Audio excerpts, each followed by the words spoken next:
ওয়াল আসরি ইন্নাল ইনসানা লাফি খুসর ইল্লা আল্লাযিনা আমানু ওয়া আমিলুস সলিহাত ওয়া তাওয়াসাউ বিল হাক্কি ওয়া তাওয়াসাউ বিস সাবর।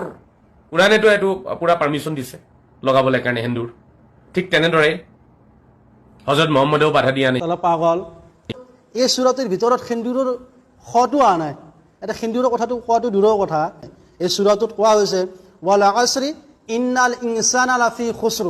আল্লাহ ৰাব্বুল ইজ্জতে কৈছে মই কসম খাইছো সময়ৰ ইন্নাল ইনসানা লাফি খুসৰ। প্ৰত্যেক মানৱ জাত গুমৰাহীত আছে, পথভ্ৰষ্টত আছে।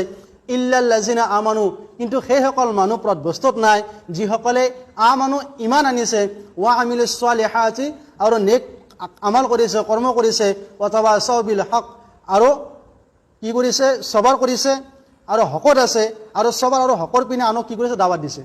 কিন্তু এইজন পাগলে, এইজন খুবিছৰ বাচ্চাই, এজন মুনাফিকৰ বাচ্চাই, এজন দাজ্জালে কি কৰিছে নিজৰ ফালৰ পৰা ইয়াত এটা কথা সোমাই দিছে আৰু কৈছে এজন কাফিৰে, এজন মুশ্ৰিকে, এজন দাজ্জালে, এজন ফেৰাউনে, এই ফেৰাউনজনে কি কৈছে যে ইয়াত আল্লাহ ৰাব্বুল ইজ্জতে হিন্দুৰ লোকৰ বাবে মহিলাসকলক পাৰমিশন দিছে। এই মুনাফিকৰ বাচ্চা, এজন কাফিৰৰ বাচ্চা, এই মুশ্ৰিকৰ বাচ্চাজনে কি কৈছে আল্লাহ ৰাব্বুল ইজ্জতে এই সূৰাটোৰ ভিতৰত, এই পবিত্ৰ কোৰআন শৰীফ, এই পবিত্ৰ কোৰআন শৰীফৰ ভিতৰত যিটো সূৰা আল্লাহ ৰাব্বুল ইজ্জতে অৱতীৰ্ণ কৰিছে, এই সূৰাটোৰ ভিতৰত আল্লাহ ৰাব্বুল ইজ্জতে সেইখিনি কথা কৈছে যিখিনি কথা মই আপোনালোকক বুজাই ক'লো। ইয়াত কোনো ধৰণৰ হিন্দুৰৰ খটো উচ্চাৰণ কৰা নাই আল্লাহ ৰাব্বুল ইজ্জতে।